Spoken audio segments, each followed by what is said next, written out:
So with Shopify, let me give a sample of like a sample store actually. Let me share my screen. This is a small project that I have. So let me just share my screen here.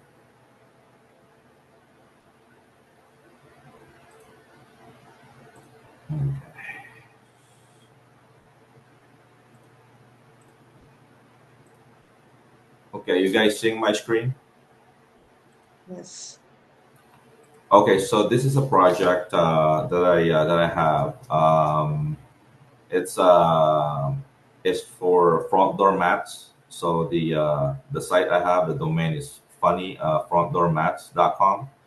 So essentially, the product here is a coir mat. So it's made of coconut. So for example, this one, right? So this is a product page on Shopify. So these are the stuff you can do with Shopify. You can create a whole store with the product, and I'll show you the back end of this shortly. But once the site is live, customers can make a purchase, they add to cart, and then they can pay for it, and then you will see that in the back end. So let me let me share that as well, just to give you an idea. So, everybody is seeing my screen right now.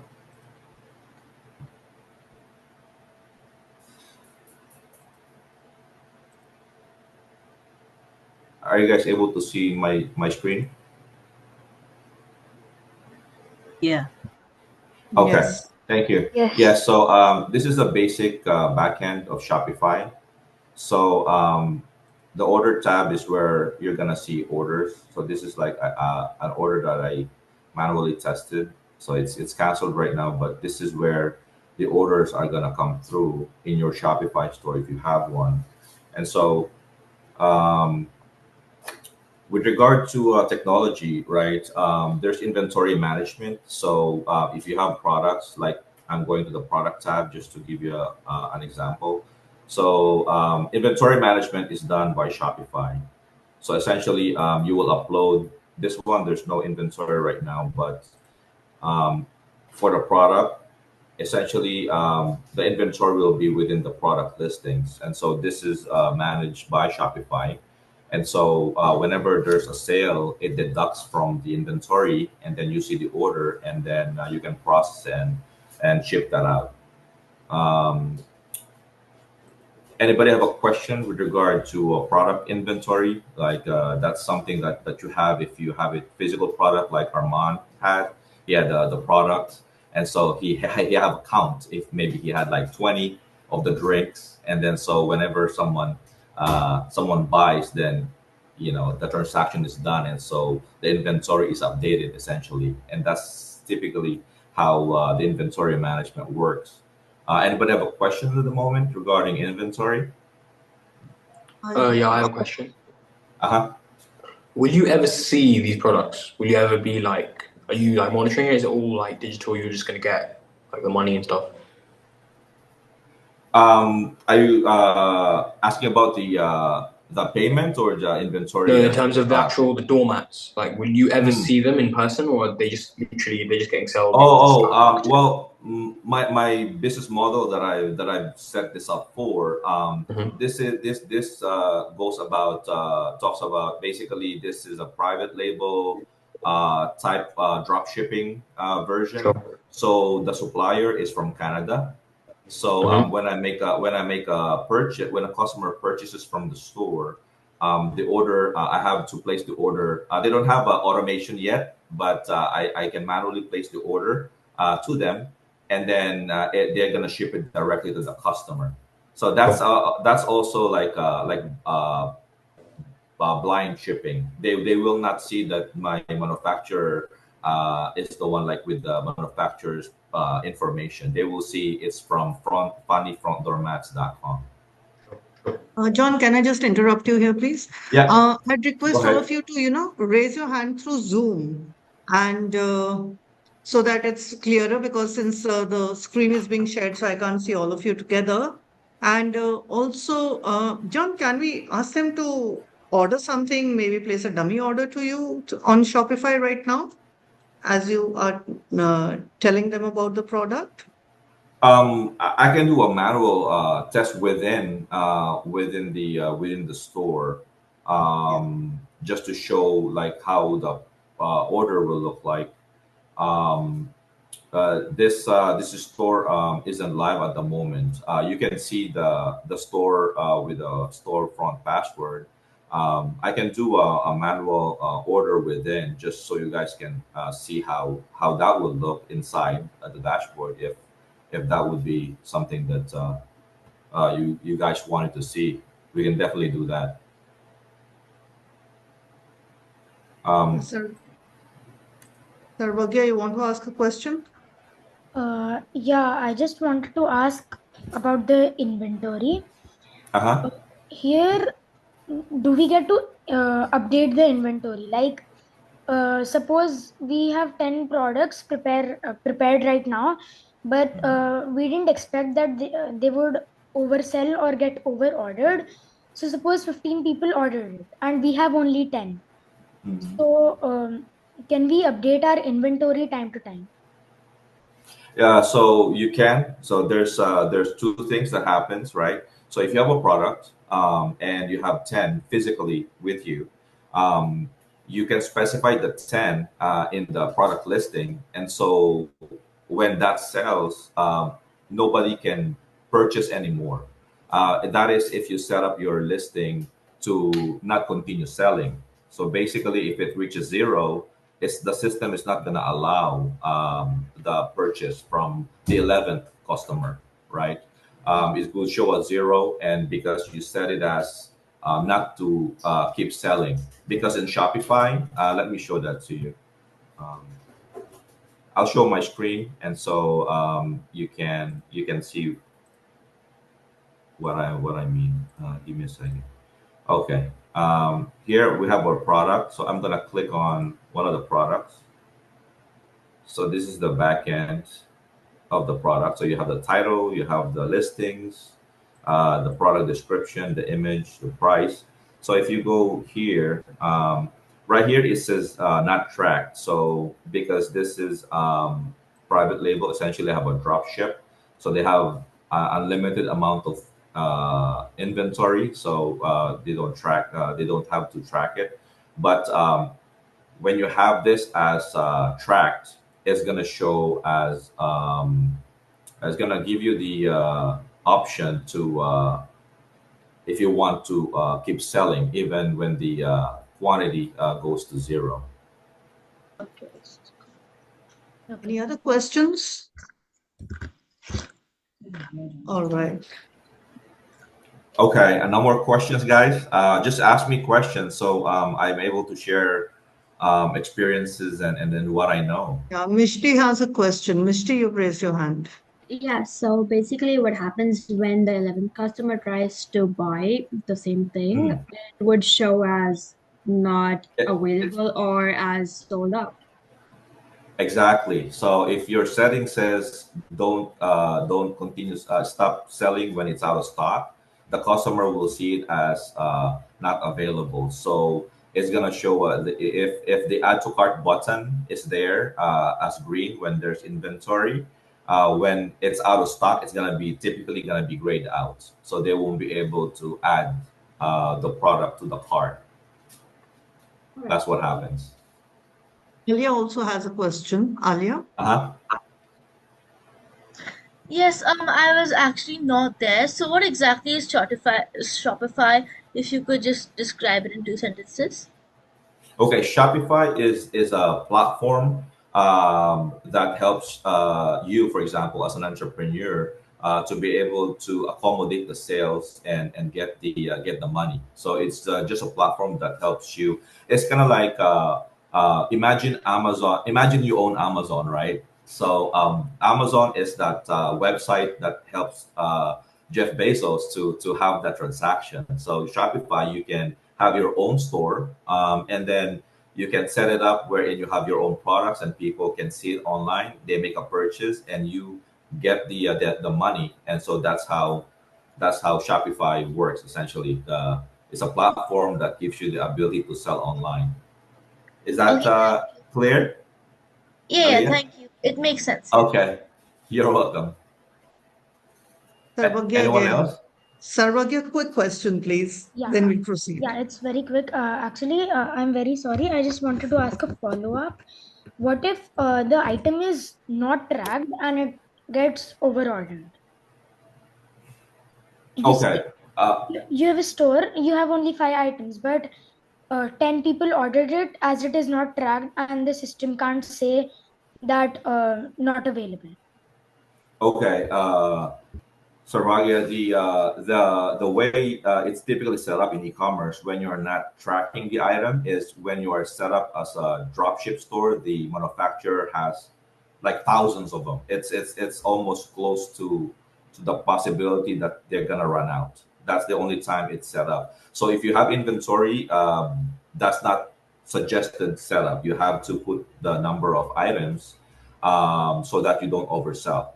The only time that typically it's not tracked is if you have a big supplier and they have like tens of thousands of products in inventory. So it's a very, very, very small possibility that they're going to run out. And if they do, in the event that they do, then that's where help desk comes in. You have a great customer service for your company, for your brand, and so you can take care of your customer. You apologize, and then you work with them to resolve the matter, the issue. Whether you refund them, you offer them a discount on a similar product, whatever it is, to be able to help the customer and have a positive experience, even though they did not, they weren't able to make a purchase. Right. Yeah, that makes sense. Okay. Okay.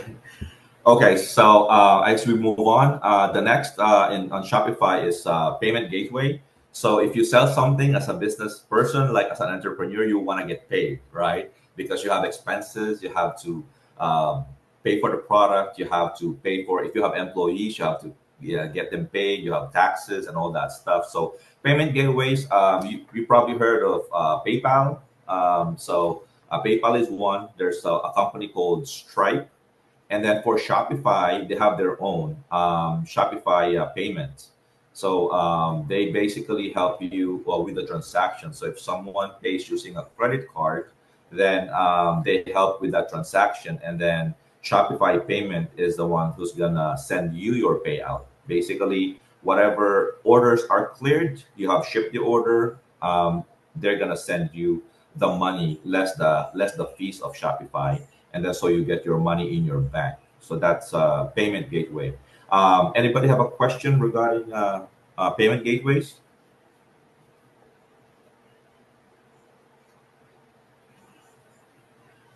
Anyone? No question? So what is the fees, John, that one has to pay to Shopify? Okay, so for payment gateways, for example, for Shopify, they have their transaction fee similar to PayPal, and I think the standard is like if you use PayPal, the standard I think is 2.9% plus 30 cents. So that's in every transaction. So it's similar with other payment gateways. Shopify will charge a certain percentage, and then the transaction fee as well, like a 30 cents. So if you sold $100, they deduct 2.9% and then deduct 30 cents as well, and that's for every transaction. So that's basically covers their operational cost for that business. So you have to price your product accordingly, taking in. Correct. Yeah. All right. Exactly. And I'm in California, so my wife's business, we have to pay California state tax. So that one too. Well, with regard to that, we don't personally pay because the customer pays for it, but it has to be like within set up correctly within Shopify. So if you guys have like districts where you're selling and where you live, and you actually have to pay for the customer has to pay for the tax, then you will have to have that set up on Shopify so that Shopify, your store, can include that in the customer's transaction when they pay for something. then they will be able to pay for the tax that or the government requires for that transaction, so that you can eventually have a report and be able to tell the government, hey, this is my sales for last quarter, and this is the tax that I've collected from the customers. Any Any other questions? questions regarding gateways and how to get paid? Anybody excited? When it comes to money, you have to be excited. This is the most exciting part, is the gateway, because you can schedule Shopify like daily, every business. Like Armand is smiling because he has experienced commerce, right? So if you have an online already set up, I see you're very excited, Armand, because it's when you experience the transaction and the customers keep buying, it's very exciting. But of course, you want to get your money, right? So with Shopify and e-commerce, that's the way to get it. So you have to have set up a gateway to be able to get paid. Yes, Aliyah. How is Shopify different from Amazon or Big Basket or something like that? What makes it special? Well, with Amazon, they allow you to sell stuff there as well as a third party seller. The different thing about Amazon and Shopify, with Amazon, they control majority of the things. Like you can sell your item there if you want, but it's you follow their policy. If the customer complains, they and then they say they give customer a refund. That's their decision. It's not really 100% yours. And so with Shopify, it's your own website, your own brand and company. If a customer complains, you are responsible to take care of your customer, give them a great experience. And you have a decision if you want to send them something for free, just to as a token of your apology. We do that in our business as well. When a customer is not happy, and we're able to try to make it right for the customer. So yes, with Shopify, that's the difference. You're able to make the decision to take care of your customer that way, to make refunds, to send them anything for free, anything like that. That's John, can I request you to stop screen sharing when taking questions, because then we can't see everyone together. Yeah, thank you so much. Yeah, Yes. I just wanted to add sorry about something that. on. Is that much customer service alone enough to make to convince people to buy from Shopify instead of Amazon? Um, I'm sorry, Aliyah. You're asking if customer service is enough. Is that what the question was? Well, with a successful e-commerce business or any business, right? Customer service, great customer service is just a part of your whole structure, because the only time that a customer will experience customer service, they won't know how great your customer service is until they experience it, and they won't know who you are until they make the transaction. If they've No, never purchased from you, sorry, I worded it wrongly. Is being able to provide customer service to the customers enough to make people to make the sellers sell on Shopify instead of Amazon?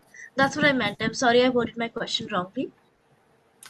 well, I would say it's dependent on how you want to do the business. Because some sellers, they don't want to provide the customer service, and so what they do is, you probably have you heard, Aliyah, about Amazon FBA program? It's a fulfillment by Amazon. Is what it's called. So with Amazon FBA program, you send Amazon the items, and then they keep it in their warehouse, and then when someone buys your item on your Amazon, gets the item from their warehouse, they ship it, and then if there's a problem, they take care of customer service. So if you don't want to deal with customer service, that's one way to have a business model like that. However, with Shopify, if you want to take full control of your customer experience, having your own brand and controlling the policies and customer experience with the packaging and the returns process, all that, you have that in control when you have your Shopify store. Okay, Manvi, yeah. do you have anything to add to that? Manvi, Mansi, Mariah, anyone? No? All No more right. questions? Okay. Yeah, let's move on to so with the next one is marketing. So if you have a product and nobody knows, it's like having a beautiful website, and if nobody sees it or nobody can interact with it, then it's not doing anything. So for online, with Armand's case, his face to face, it's in person. With regard to e-commerce, the world is your market if you decide to, but you have to find a way to be able to market. People have to hear about your store. They have to be able to interact with your store. That's marketing. And with marketing, there's a bunch of them. You have SEO, which is essentially has anybody here actually typed? You probably have typed on Google and search for something, right? Like maybe a game or so. And the sites that comes up in the search results, those sites are optimized for the keyword that you typed. So Google is showing the relevant websites because you're looking for, let's say you're looking for a Pokemon card, right? The sites that rank is basically they're the ones who have the words in their website on their website, and then Google sees this is the correct sites to show. And so that's the SEO. And then you have also paid marketing. So with paid marketing, um, paid marketing, it's PPC, pay per click, essentially with Google. So as well, you can see there's going to be sponsored ads that you can click, and it takes you to the business owner's website. And then you also have social media. So social media, two things. You have organic people. You can just have a social media account and post, and people will see the the post. And you can also pay for ads in social media like Facebook and Instagram, so they can show your ads to the customers you're targeting. And you can also do email marketing. If you already have like customers, you've collected their emails, then you can send them an email to promote something, make an announcement. And also here in the US, we the SMS or text messaging is already big. So there are customers who sign up for SMS. So if you have an app for SMS, then you can send a text to your customer and offer them something like a promo, or send an announcement. Um, okay, anybody have a question regarding marketing, social media, SEO, and how to be able to get the word out for your product or your brand? Yes, Ganga. So regarding the SEO, how do Uh-huh. you get your website to be an SEO? Okay, that's a whole like a big topic, right? But Okay. Ganga, just to explain, just to explain, Google is all about relevancy. Mm. So that's the engine, the spiders, or Google, the algorithm.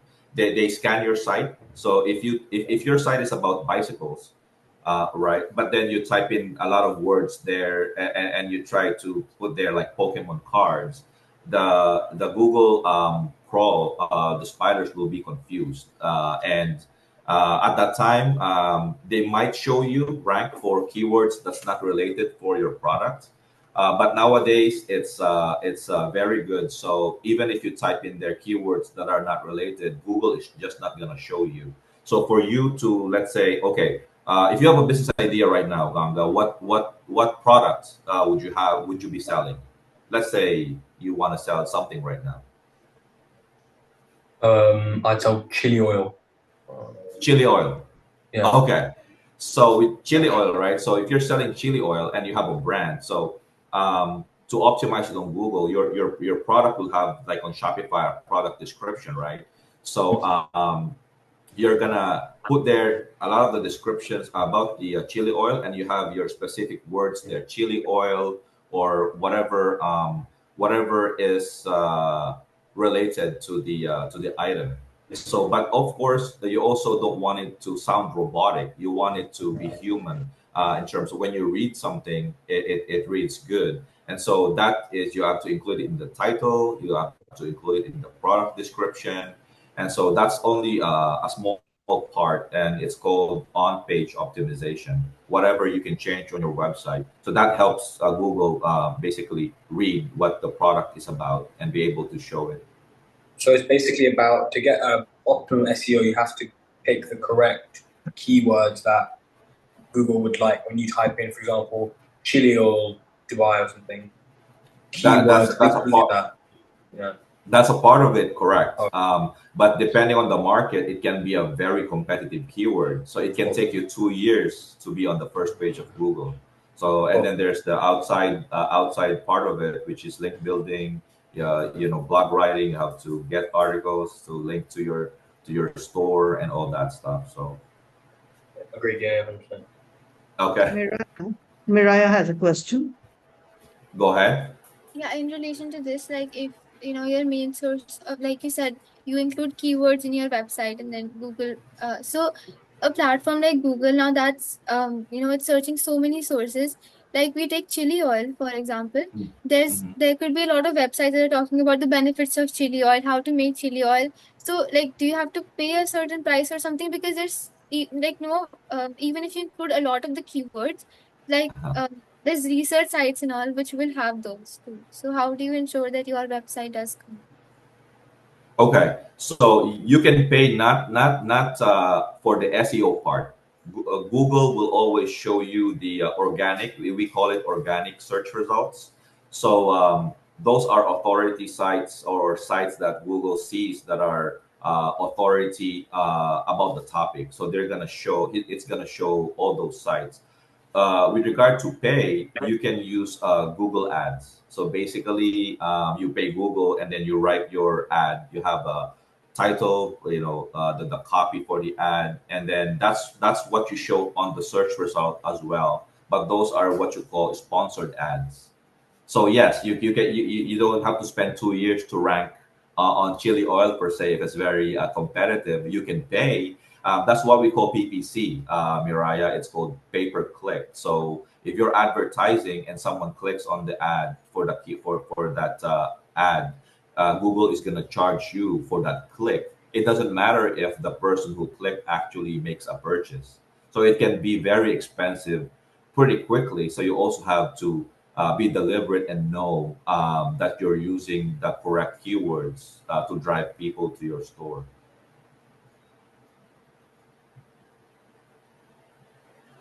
Anybody else have questions regarding marketing?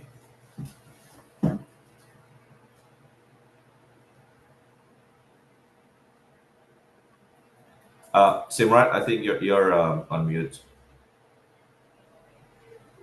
Samara, Hansika, any questions? Can I request No, everyone to put on their cameras, please? And there's a question like, what would you like to sell in your chat? So if you could, just answer that, whatever you would want to sell, whatever product you have in mind. Yes, John, can we proceed, please? Okay. So the next will be, I've already mentioned earlier, customer service or help desk.